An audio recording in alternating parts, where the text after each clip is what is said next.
With over 1,200 staff members, we have a rich mix of identities and experiences that make Coleg Gwent, Coleg Gwent. We have a number of affinity networks formed around shared characteristics, backgrounds, or experiences. Affinity networks are groups of staff members that meet regularly to discuss roles in helping shape an inclusive college culture.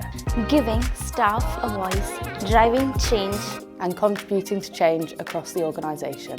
These are staff-led groups that bring people together to connect, to share experiences and to support one another.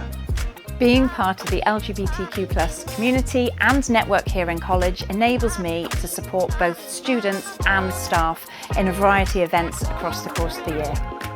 During the summer, we get to participate in all our Pride events, which is really fun and brings students and staff together, supporting everybody and showing the kind of inclusive environment that we're all in. Drwy fod yn rhan o'r Rhwydweithiau Cymraeg Cynefin, rydw i wedi gallu hyrwyddo'r iaith Cymraeg yn y coleg gan dod â cydweithwyr ynghyd i mwynhau a codi hyder yn y iaith Cymraeg.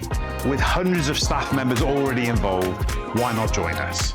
Our networks offer a space for learning, development and conversation while supporting our wider commitment to inclusion. Find out more on our website.